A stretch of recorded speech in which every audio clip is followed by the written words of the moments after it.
13. Miracles.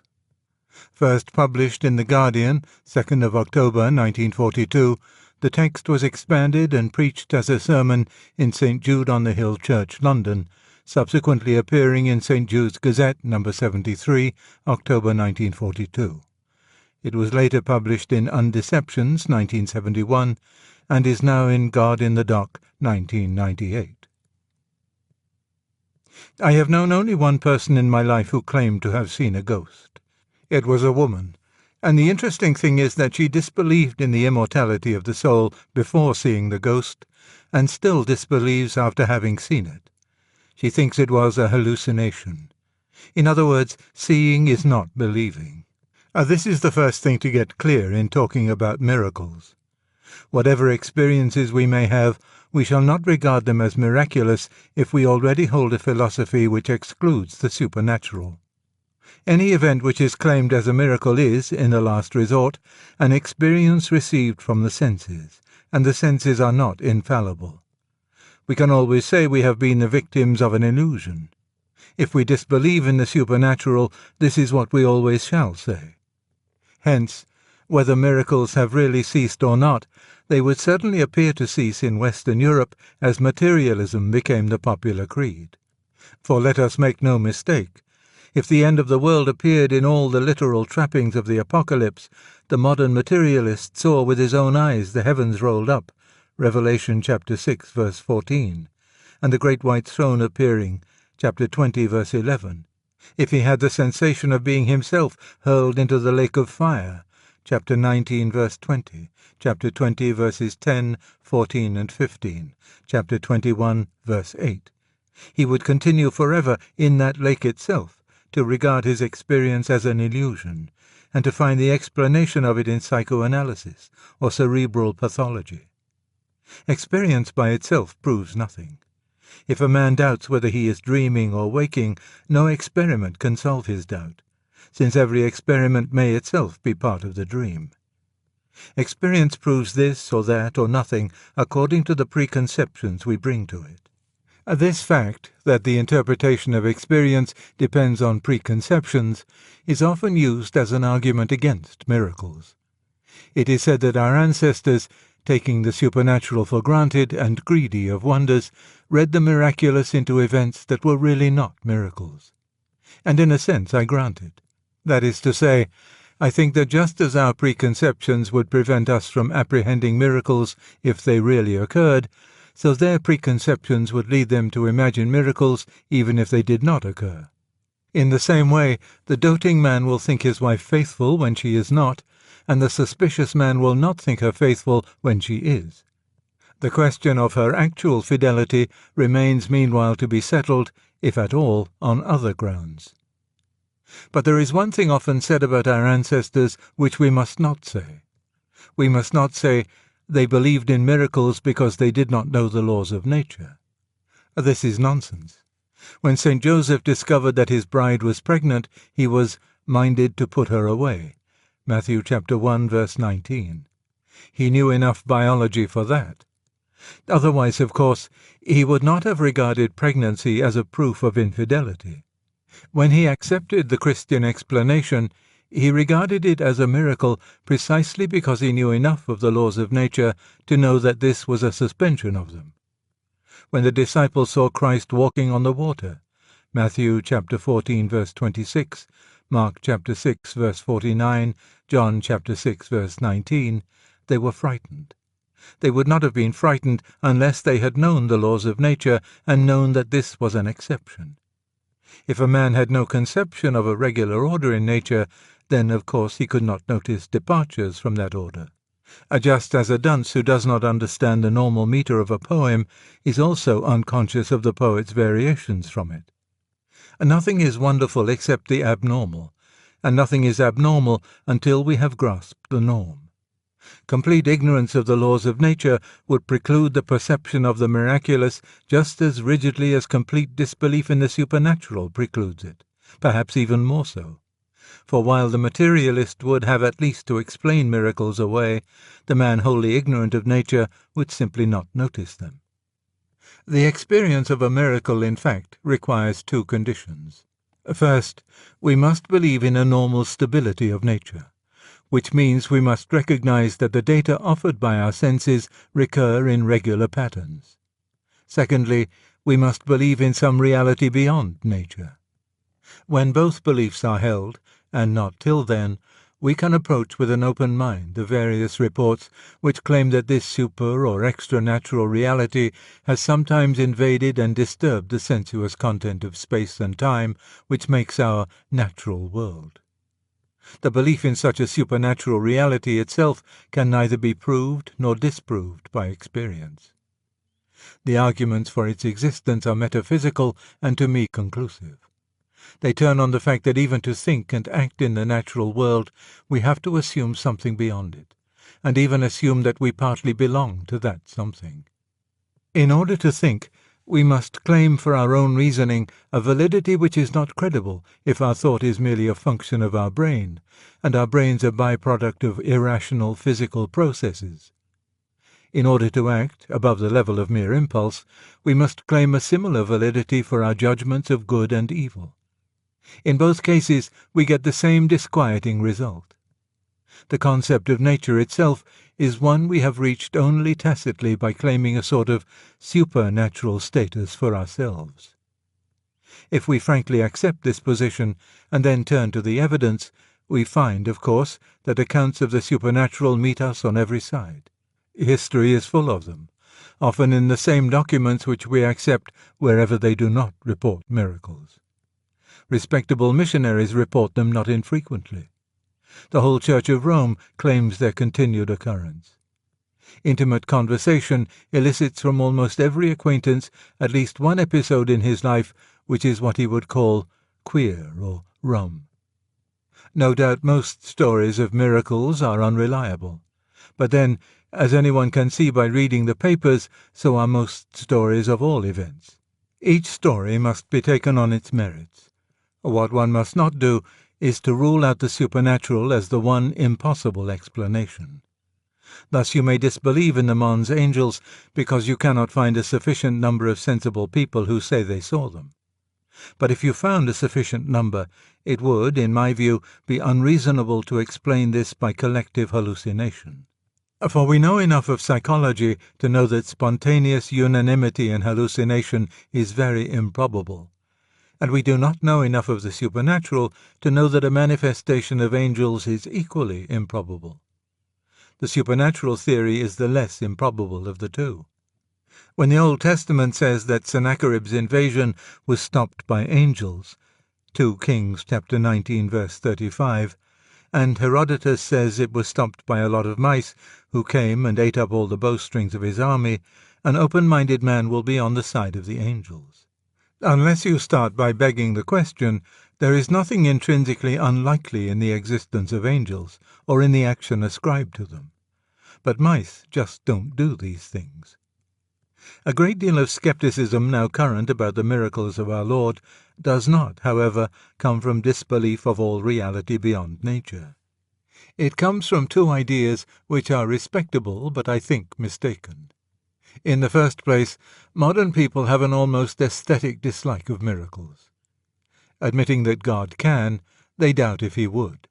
To violate the laws he himself has imposed on his creation seems to them arbitrary, clumsy, a theatrical device only fit to impress savages, a solecism against the grammar of the universe. In the second place, many people confuse the laws of nature with the laws of thought, and imagine that their reversal or suspension would be a contradiction in terms, as if the resurrection of the dead were the same sort of thing as 2 and 2 making 5. I have only recently found the answer to the first objection. I found it first in George MacDonald, and later in St. Athanasius. This is what St. Athanasius says in his little book on the Incarnation. Our Lord took a body like ours and lived as a man, in order that those who had refused to recognize him in his superintendence and captaincy of the whole universe might come to recognize from the works he did here below in the body that what dwelled in this body was the Word of God. This accords exactly with Christ's own account of his miracles. The Son can do nothing of himself but what he seeth the Father do. John chapter 5 verse 19. The doctrine, as I understand it, is something like this. There is an activity of God displayed throughout creation, a wholesale activity, let us say, which men refuse to recognize.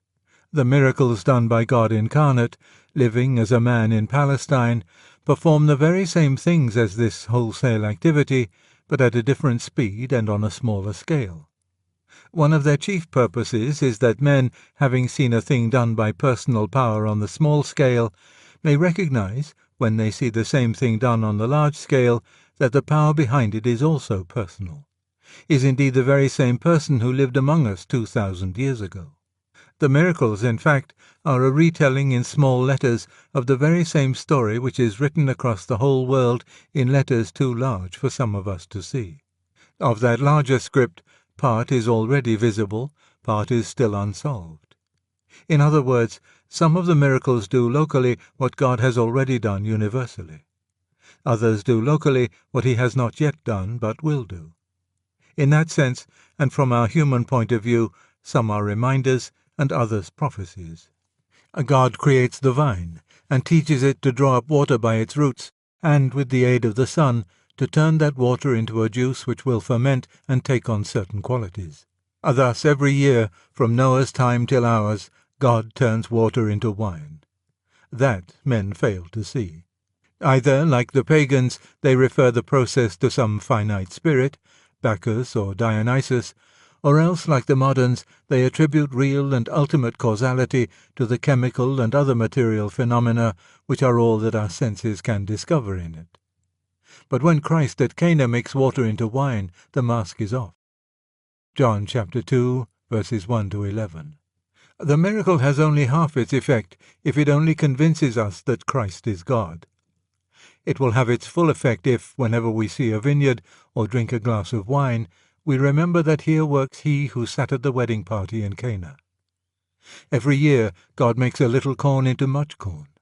The seed is sown, and there is an increase, and men, according to the fashion of their age, say, "It is Ceres, it is Adonis, it is the corn king," or else, "It is the laws of nature." The close-up, the translation of this annual wonder, is the feeding of the 5,000. Matthew chapter 14, verses 15 to 21, Mark chapter 6, verses 34 to 44, Luke chapter 9, verses 12 to 17, John chapter 6, verses 1 to 11. Bread is not made there of nothing. Bread is not made of stones, as the devil once suggested to our Lord in vain. Matthew chapter 4, verse 3, Luke chapter 4, verse 3. A little bread is made into much bread. The Son will do nothing but what he sees the Father do. There is, so to speak, a family style. The miracles of healing fall into the same pattern. This is sometimes obscured for us by the somewhat magical view we tend to take of ordinary medicine. The doctors themselves do not take this view. The magic is not in the medicine, but in the patient's body. What the doctor does is to stimulate nature's functions in the body, or to remove hindrances. In a sense, though we speak for convenience of healing a cut, every cut heals itself. No dressing will make skin grow over a cut on a corpse. That same mysterious energy which we call gravitational when it steers the planets, and biochemical when it heals a body, is the efficient cause of all recoveries. And if God exists, that energy, directly or indirectly, is his. All who are cured by him, the healer within. But once he did it visibly, a man meeting a man. Where he does not work within in this mode, the organism dies. Hence, Christ's one miracle of destruction is also in harmony with God's wholesale activity. His bodily hand, held out in symbolic wrath, blasted a single fig tree. Matthew chapter 21, verse 19, Mark chapter 11, verses 13 to 20. But no tree died that year in Palestine, or any year, or in any land, or even ever will, save because he has done something, or, more likely, ceased to do something to it. When he fed the thousands, he multiplied fish as well as bread. Look in every bay and almost every river. This swarming, pulsating fecundity shows he is still at work. The ancients had a god called Genius, the god of animal and human fertility. the presiding spirit of gynecology, embryology, or the marriage bed, the genial bed as they called it after its god Genius. As the miracles of wine and bread and healing showed who Bacchus really was, who Ceres, who Apollo, and that all were one, so this miraculous multiplication of fish reveals the real genius. And with that we stand at the threshold of the miracle which, for some reason, most offends modern ears. I can understand the man who denies the miraculous altogether. But what does one make of the people who admit some miracles but deny the virgin birth? Is it that for all their lip service to the laws of nature, there is only one law of nature that they really believe? Or is it that they see in this miracle a slur upon sexual intercourse, which is rapidly becoming the one thing venerated in a world without veneration? No miracle is, in fact, more significant. What happens in ordinary generation? What is a father's function in the act of begetting?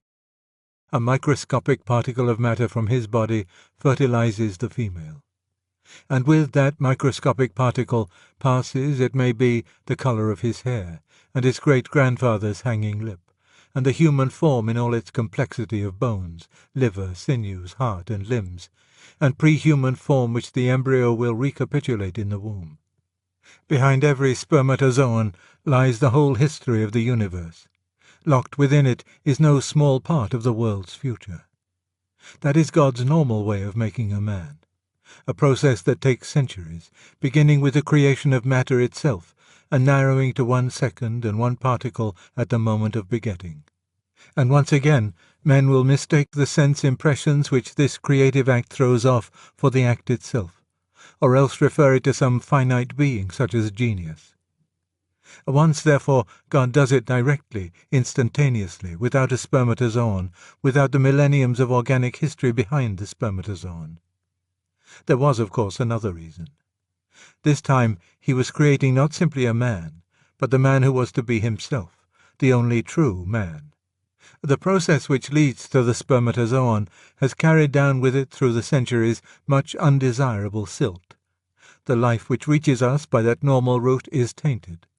To avoid that taint, to give humanity a fresh start, he once short-circuited the process. There is a vulgar anti-God paper which some anonymous donor sends me every week. In it recently I saw the taunt that we Christians believe in a God who committed adultery with the wife of a Jewish carpenter.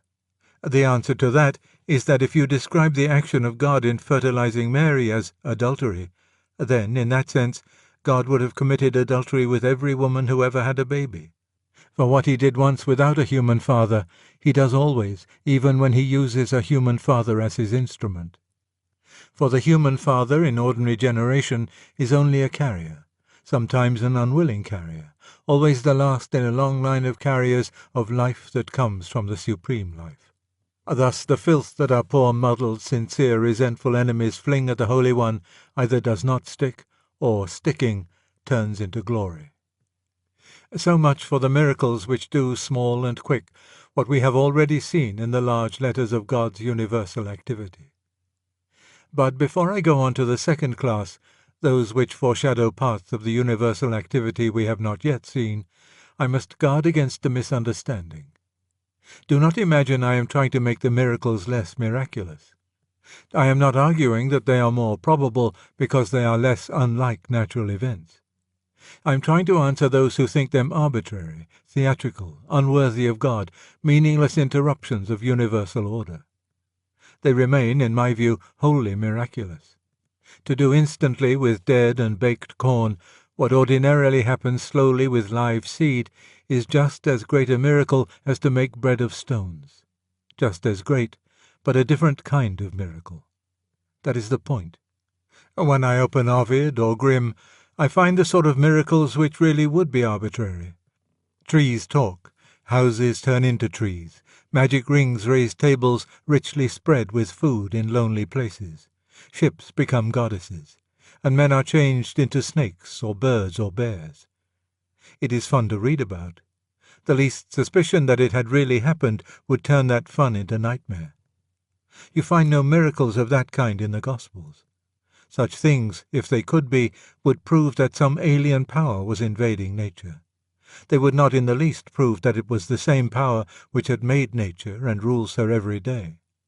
But the true miracles express not simply a God, but God, that which is outside nature, not as a foreigner, but as her sovereign. They announce not merely that a king has visited our town, but that it is the king, our king.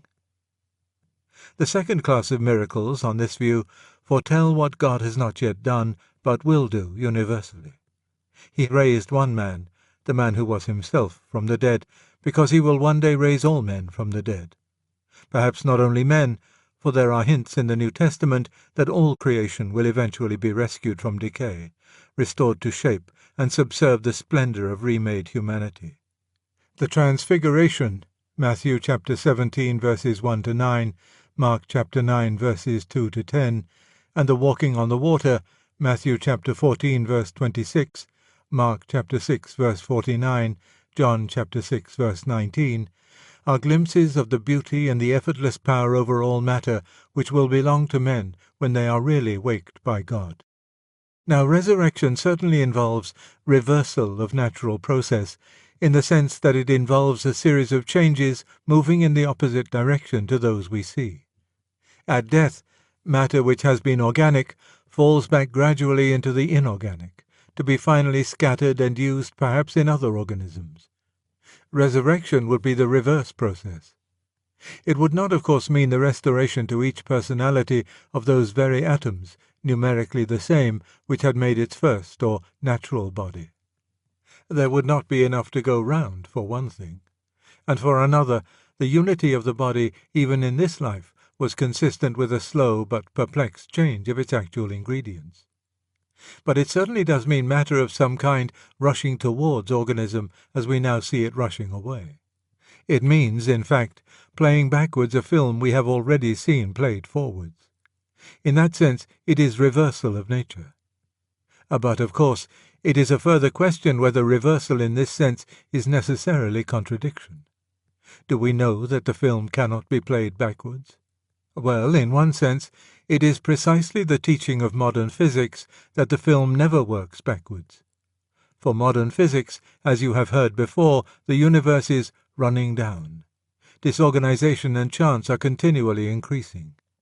There will come a time, not infinitely remote, when it will be wholly run down, or wholly disorganized, and science knows of no possible return from that state. There must have been a time, not infinitely remote, in the past, when it was wound up, though science knows of no winding-up process. The point is that for our ancestors the universe was a picture. For modern physics it is a story. If the universe is a picture, these things either appear in that picture or not, and if they don't, since it is an infinite picture, one may suspect that they are contrary to the nature of things. But a story is a different matter, especially if it is an incomplete story. And the story told by modern physics might be told briefly in the words, Humpty Dumpty was falling. That is, it proclaims itself an incomplete story. There must have been a time before he fell, when he was sitting on the wall. There must be a time after he has reached the ground. It is quite true that science knows of no horses and men who can put him together again once he has reached the ground and broken. But then, she also knows of no means by which he could originally have been put on the wall. You wouldn't expect her to. All science rests on observation. All our observations are taken during Humpty Dumpty's fall, because we were born after he lost his seat on the wall, and shall be extinct long before he reaches the ground. But to assume from observations taken while the clock is running down that the unimaginable winding up which must have preceded this process cannot occur when the process is over is the merest dogmatism. From the very nature of the case, the laws of degradation and disorganization which we find in matter at present cannot be the ultimate and eternal nature of things. If they were, there would have been nothing to degrade and disorganize. Humpty Dumpty can't fall off a wall that never existed. Obviously, an event which lies outside the falling or disintegrating process which we know as nature is not imaginable. If anything is clear from the records of our Lord's appearances after his resurrection, it is that the risen body was very different from the body that died, and that it lives under conditions quite unlike those of natural life. It is frequently not recognized by those who see it. Luke chapter 24, verses 13 to 31 and 36 to 37. John chapter 20, verses 14 to 16. And it is not related to space in the same way as our bodies. The sudden appearances and disappearances, Mark chapter 16, verse 14, Luke chapter 24, verses 31 and 36, John chapter 20, verses 19 and 26, suggest the ghost of popular tradition. Yet he emphatically insists that he is not merely a spirit, and takes steps to demonstrate that the risen body can still perform animal operations, such as eating. Luke chapter 24, verses 42 and 43, John chapter 21, verse 13.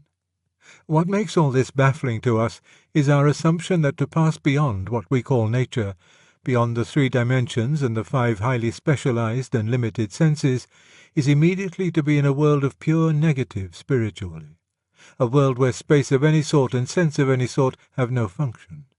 I know no grounds for believing this. To explain even an atom, Schrödinger wants 7 dimensions, and give us new senses, and we should find a new nature. There may be natures piled upon natures, each supernatural to the one beneath it, before we come to the abyss of pure spirit. And to be in that abyss, at the right hand of the Father, may not mean being absent from any of these natures, may mean a yet more dynamic presence on all levels. That is why I think it very rash to assume that the story of the Ascension is mere allegory. I know it sounds like the work of people who imagined an absolute up and down and a local heaven in the sky. But to say this is, after all, to say, assuming that the story is fake, we could thus explain how it arose. Without that assumption, we find ourselves moving about in worlds unrealized, with no probability or improbability to guide us. For if the story is true, then a being still in some mode, though not our mode, corporeal, withdrew at his own will from the nature presented by our 3 dimensions and 5 senses, not necessarily into the non-sensuous and undimensioned, but possibly into or through a world or worlds of supersense and superspace. And he might choose to do it gradually. Who on earth knows what the spectators might see? If they say they saw a momentary movement along the vertical plane, then an indistinct mass, then nothing, who is to pronounce this improbable? My time is nearly up, and I must be very brief with the second class of people whom I promised to deal with.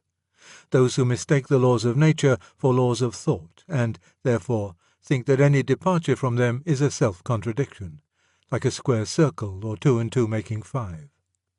To think this is to imagine that the normal processes of nature are transparent to the intellect, that we can say why she behaves as she does. For, of course, if we cannot see why a thing is so, then we cannot see any reason why it should not be otherwise. But in fact, the actual course of nature is wholly inexplicable. I don't mean that science has not yet explained it, but may do some day. I mean that the very nature of explanation makes it impossible that we should even explain why matter has the properties it has. For explanation, by its very nature, deals with a world of ifs and ands. Every explanation takes the form, since A, therefore B, or if C, then D. In order to explain any event, you have to assume the universe as a going concern, a machine working in a particular way. Since this particular way of working is the basis of all explanation, it can never be itself explained. We can see no reason why it should not have worked a different way. To say this is not only to remove the suspicion that miracle is self-contradictory, but also to realize how deeply right St. Athanasius was when he found an essential likeness between the miracles of our Lord and the general order of nature. Both are a full stop for the explaining intellect.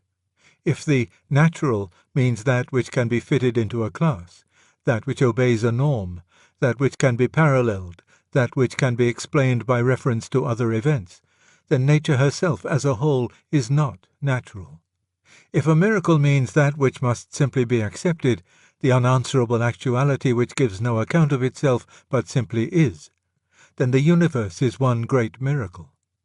To direct us to that great miracle is one main object of the earthly acts of Christ. They are, as he himself said, signs. Matthew chapter 12 verse 39, chapter 16 verse 4, chapter 24 verses 24 and 30, Mark chapter 13 verse 22, chapter 16 verses 17 and 20, Luke chapter 21 verses 11 and 25. They serve to remind us that the explanations of particular events which we derived from the given, the unexplained, the almost willful character of the actual universe are not explanations of that character. These signs do not take us away from reality, they recall us to it, recall us from our dream world of ifs and ands to the stunning actuality of everything that is real. They are focal points at which more reality becomes visible than we ordinarily see at once. I have spoken of how he made miraculous bread and wine, and of how, when the Virgin conceived, he had shown himself the true genius whom men had ignorantly worshipped long before. It goes deeper than that. Bread and wine were to have an even more sacred significance for Christians, and the act of generation was to be the chosen symbol among all mystics for the union of the soul with God. These things are no accidents. With him there are no accidents. When he created the vegetable world, he knew already what dreams the annual death and resurrection of the corn would cause to stir in pious pagan minds.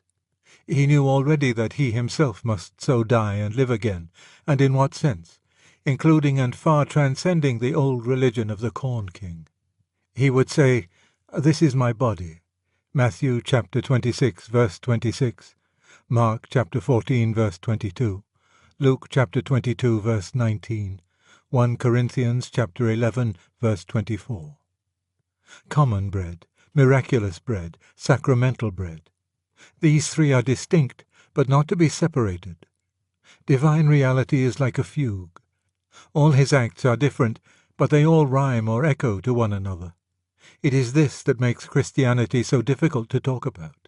Fix your mind on any one story or any one doctrine, and it becomes at once a magnet to which truth and glory come rushing from all levels of being.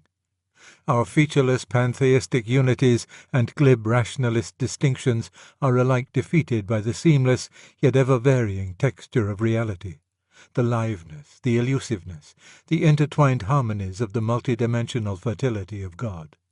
But if this is the difficulty, it is also one of the firm grounds of our belief. To think that this was a fable, a product of our own brains as they are a product of matter, would be to believe that this vast symphonic splendor had come out of something much smaller and emptier than itself. It is not so. We are nearer to the truth in the vision seen by Julian of Norwich, when Christ appeared to her holding in his hand a little thing like a hazelnut, and saying, "This is all that is created." And it seemed to her so small and weak that she wondered how it could hold together at all.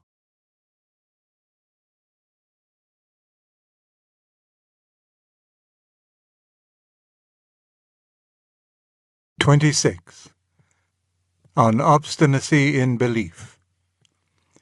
A paper read to the Socratic Club and subsequently published in the Socratic Digest and in the Sewanee Review, Volume 63, Autumn in 1955.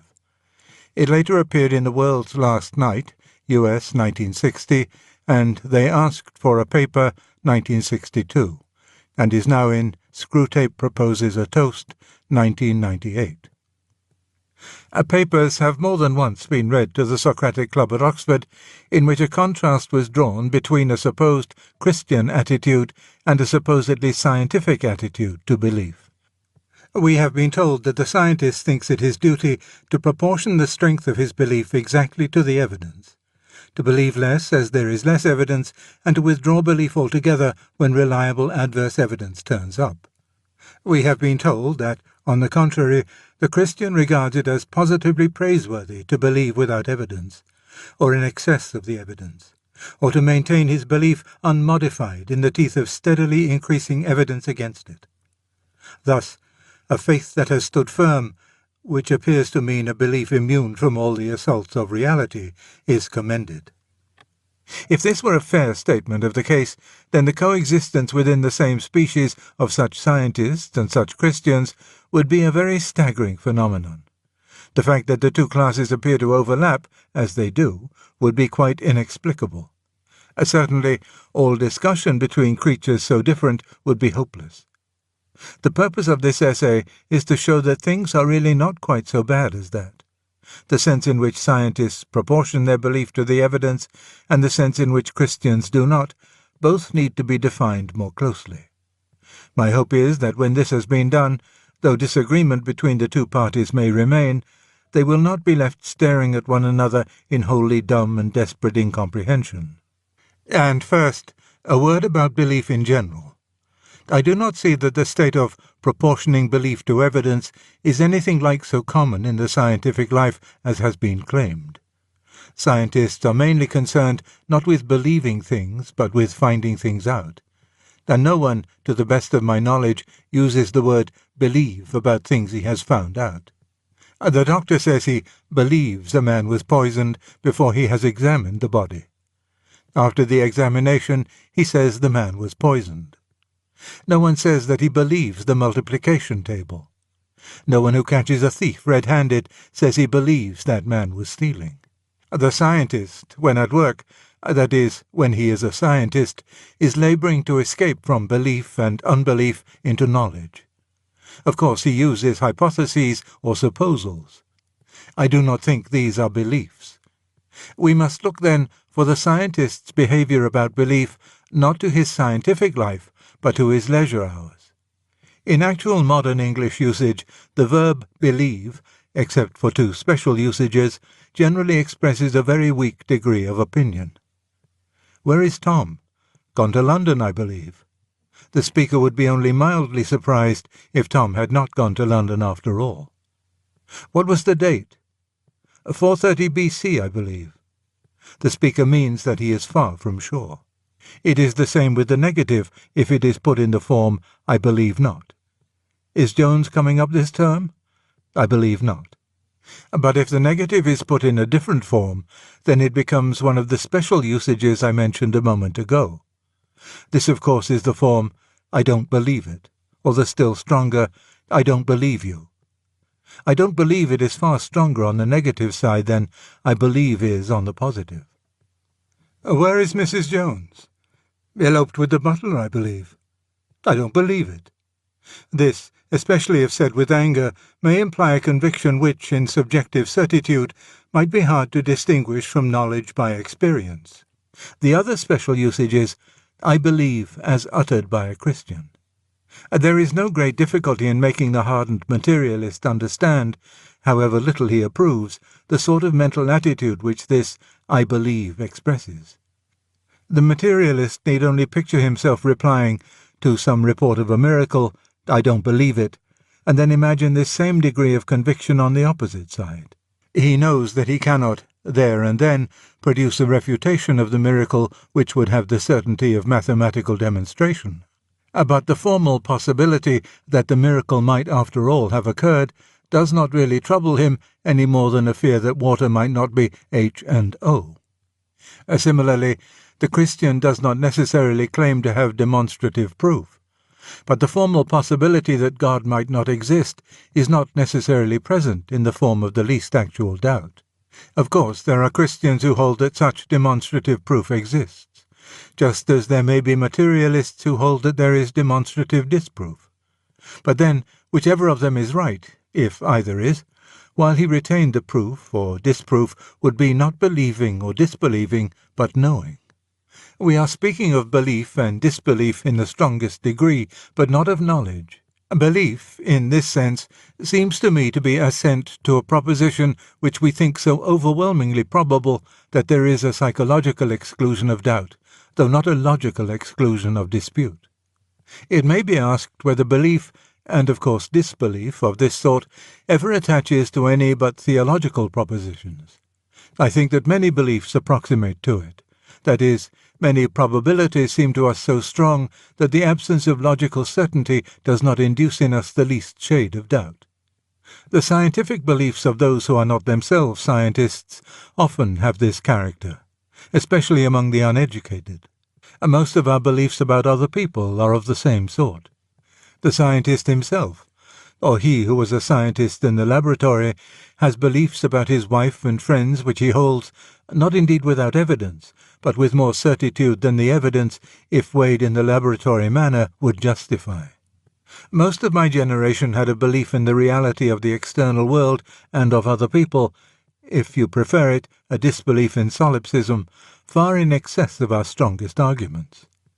It may be true, as they now say, that the whole thing arose from category mistakes and was a pseudo-problem. But then we didn't know that in the 20s. Yet we managed to disbelieve in solipsism all the same. There is, of course, no question so far of belief without evidence. We must beware of confusion between the way in which a Christian first assents to certain propositions and the way in which he afterwards adheres to them. These must be carefully distinguished. Of the second, it is true, in a sense, to say that Christians do recommend a certain discounting of apparent contrary evidence, and I will later attempt to explain why. But so far as I know, it is not expected that a man should assent to these propositions in the first place without evidence, or in the teeth of the evidence. At any rate, if anyone expects that, I certainly do not. And in fact, the man who accepts Christianity always thinks he has good evidence, whether, like Dante, physici e metaphysici argumenti, or historical evidence, or the evidence of religious experience, or authority, or all these together. For of course authority, however we may value it in this or that particular instance, is a kind of evidence. All of our historical beliefs, most of our geographical beliefs, many of our beliefs about matter that concern us in daily life, are accepted on the authority of other human beings, whether we are Christians, atheists, scientists, or men in the street.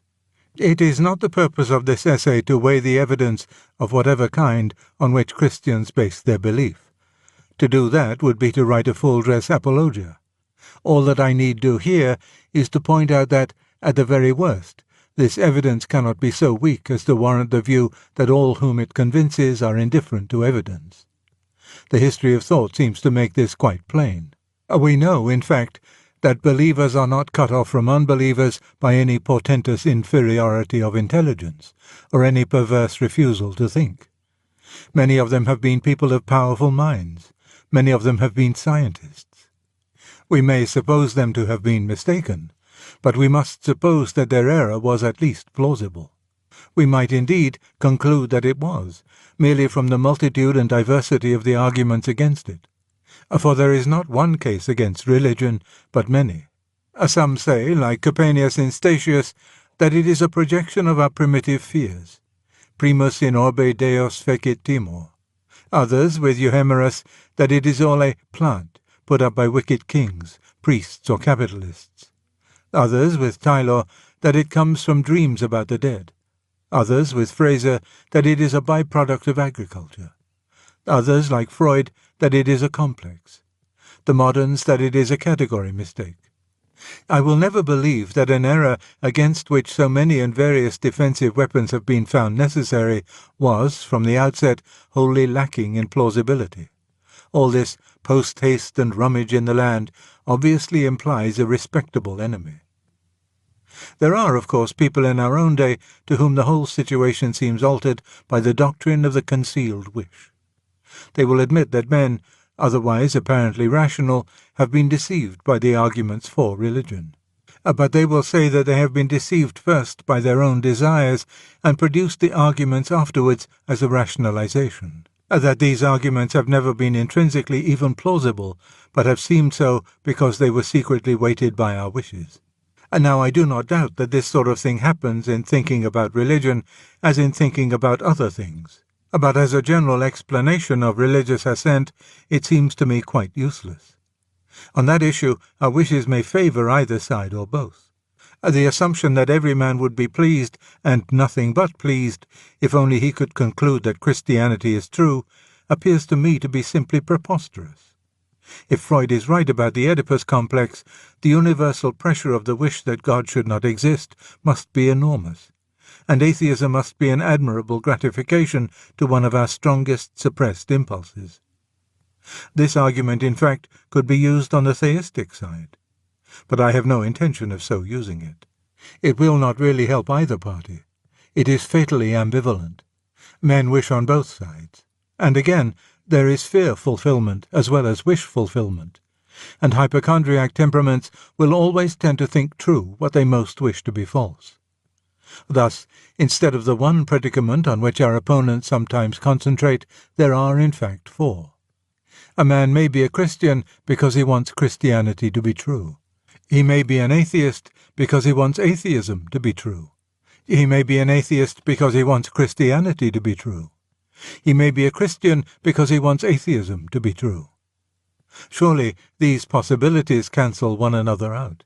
They may be of some use in analyzing a particular instance of belief or disbelief, where we know the case history, but as a general explanation of either they will not help us.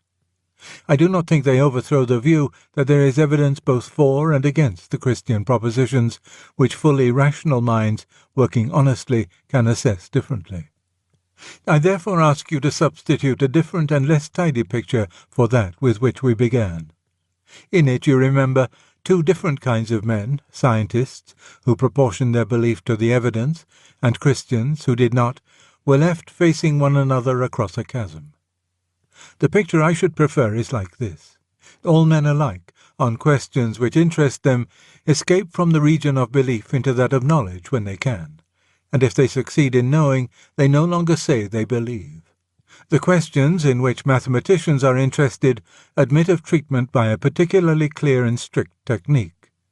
Those of the scientist have their own technique, which is not quite the same.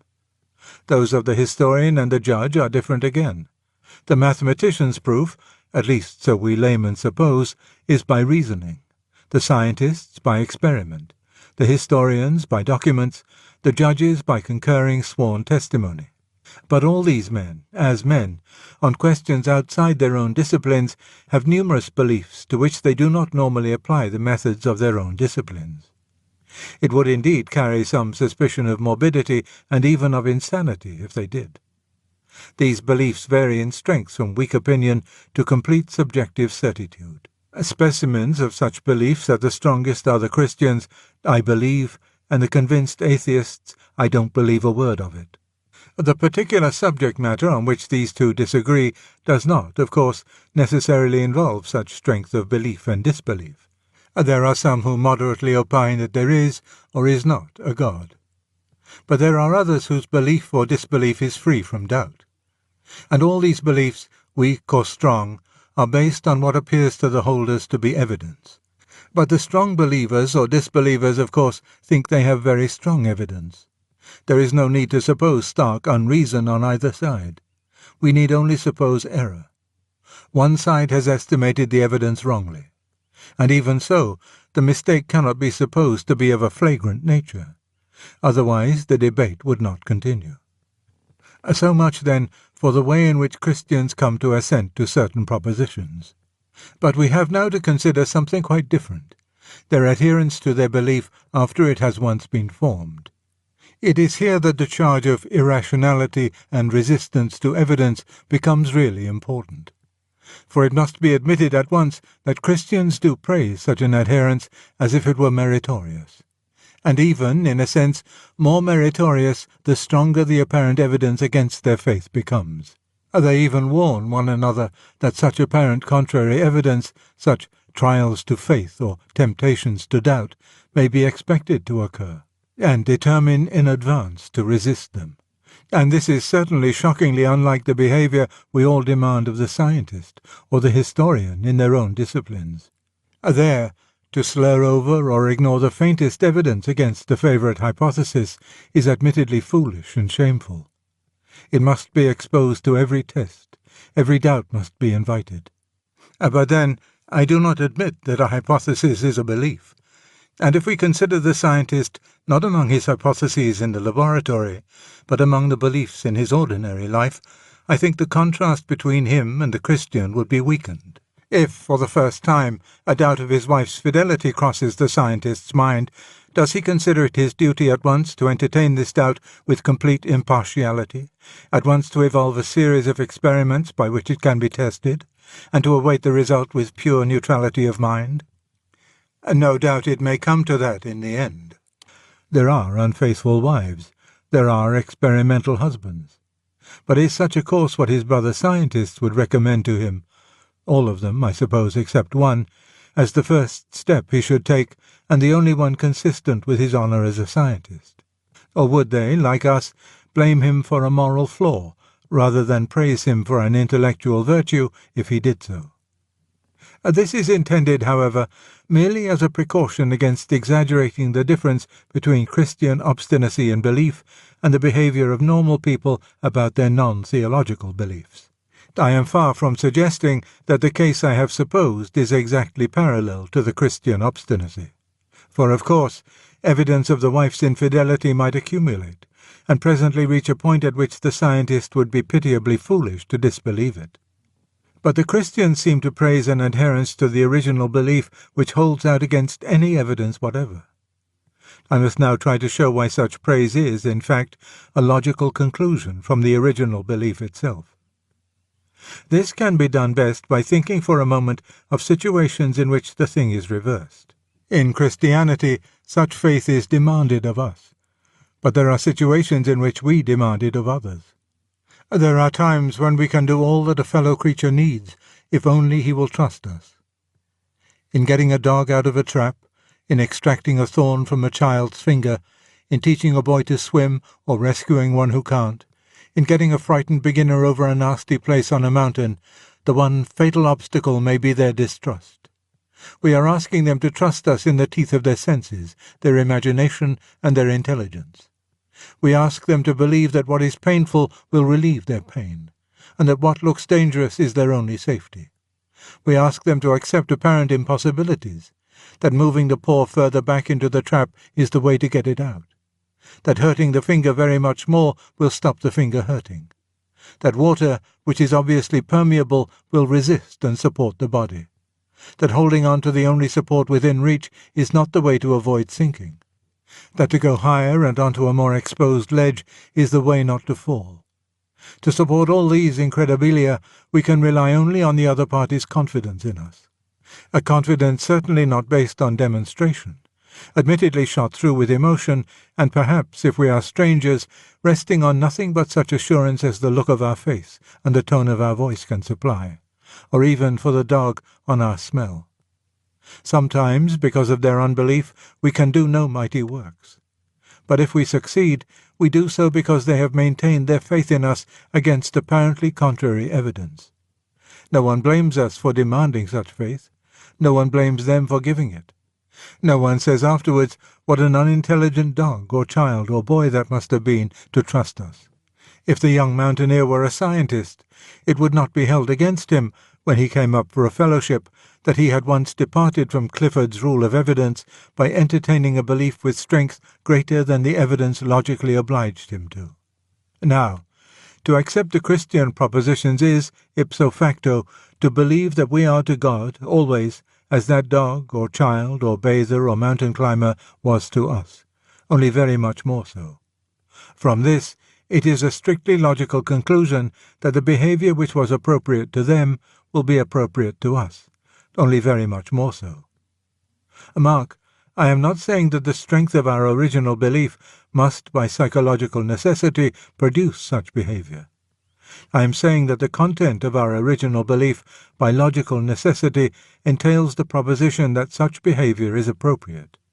If human life is, in fact, ordered by a beneficent being, whose knowledge of our real needs and of the way in which they can be satisfied infinitely exceeds our own, we must expect, a priori, that his operations will often appear to us far from beneficent and far from wise, and that it will be our highest prudence to give him our confidence in spite of this. This expectation is increased by the fact that when we accept Christianity, we are warned that apparent evidence against it will occur, evidence strong enough to deceive, if possible, the very elect. Our situation is rendered tolerable by two facts. One is that we seem to ourselves, besides the apparently contrary evidence, to receive favourable evidence. Some of it is in the form of external events, as when I go to see a man, moved by what I felt to be a whim, and find he has been praying that I should come to him that day. Some of it is more like the evidence on which the mountaineer or the dog might trust his rescuer. the rescuer's voice, look and smell. For it seems to us, though you and your premises must believe us deluded, that we have something like a knowledge by acquaintance of the person we believe in, however imperfect and intermittent it may be. We trust not because a God exists, but because this God exists. Or if we ourselves dare not claim to know him, Christendom does, and we trust at least some of its representatives in the same way, because of the sort of people they are. The second fact is this. We think we can see already why, if our original belief is true, such trust beyond the evidence, against much apparent evidence, has to be demanded of us. For the question is not about being helped out of one trap, or over one difficult place in a climb. We believe that his intention is to create a certain personal relation between himself and us, a relation really sui generis, but analogically describable in terms of filial or of erotic love. Complete trust is an ingredient in that relation, such trust as could have no room to grow except where there is also room for doubt. To love involves trusting the beloved beyond the evidence, even against much evidence. No man is our friend who believes in our good intentions only when they are proved. No man is our friend who will not be very slow to accept evidence against them. Such confidence between one man and another is in fact almost universally praised as a moral beauty, not blamed as a logical error. And the suspicious man is blamed for a meanness of character, not admired for the excellence of his logic. There is, you see, no real parallel between Christian obstinacy and faith and the obstinacy of a bad scientist trying to preserve a hypothesis although the evidence has turned against it. Unbelievers very pardonably get the impression that an adherence to our faith is like that, because they meet Christianity, if at all, mainly in apologetic works. And there, of course, the existence and beneficence of God must appear as a speculative question like any other. Indeed, it is a speculative question as long as it is a question at all. But once it has been answered in the affirmative, you get quite a new situation. To believe that God, at least this God, exists, is to believe that you, as a person, now stand in the presence of God as a person. What would, a moment before, have been variations in opinion, now becomes variations in your personal attitude to a person. You are no longer faced with an argument which demands your assent, but with a person who demands your confidence. A faint analogy would be this. It is one thing to discuss in vacuo whether so-and-so will join us tonight, and another to discuss this when so-and-so's honour is pledged to come and some great matter depends on his coming. In the first case, it would be merely reasonable, as the clock ticked on, to expect him less and less. In the second, a continued expectation far into the night would be due to our friend's character if we had found him reliable before. Which of us would not feel slightly ashamed if 1 moment after we had given him up he arrived with a full explanation of his delay? We should feel that we ought to have known him better. Now, of course, we see, quite as clearly as you, how agonizingly two-edged all this is. A faith of this sort, if it happens to be true, is obviously what we need, and it is infinitely ruinous to lack it. But there can be faith of this sort where it is wholly ungrounded. The dog may lick the face of the man who comes to take it out of the trap, but the man may only mean to vivisect it in South Park's Road when he has done so. The ducks who come to the call, "Dilly, dilly, come and be killed," have confidence in the farmer's wife, and she wrings their necks for their pains. There is that famous French story of the fire in the theatre. Panic was spreading. The spectators were just turning from an audience into a mob. At that moment, a huge bearded man leaped through the orchestra onto the stage, raised his hand with a gesture full of nobility, and cried, "Que chacun regagne sa place." Such was the authority of his voice and bearing that everyone obeyed him. As a result, they were all burned to death, while the bearded man walked quietly out through the wings to the stage door, took a cab which was waiting for someone else, and went home to bed. That demand for our confidence which a true friend makes of us is exactly the same that a confidence trickster would make. That refusal to trust, which is sensible in reply to a confidence trickster, is ungenerous and ignoble to a friend, and deeply damaging to our relation with him. To be forewarned and therefore forearmed against apparently contrary appearance is eminently rational if our belief is true. But if our belief is a delusion, this same forewarning and forearming would obviously be the method whereby the delusion rendered itself incurable. And yet again, to be aware of these possibilities and still to reject them is clearly the precise mode and the only mode in which our personal response to God can establish itself. In that sense, the ambiguity is not something that conflicts with faith so much as a condition which makes faith possible. When you are asked for trust, you may give it or withhold it. It is senseless to say that you will trust if you are given demonstrative certainty. There would be no room for trust if demonstration were given. When demonstration is given, what will be left will be simply the sort of relation which results from having trusted or not having trusted before it was given. The saying, "Blessed are those that have not seen and have believed," has nothing to do with our original assent to the Christian propositions. It was not addressed to a philosopher inquiring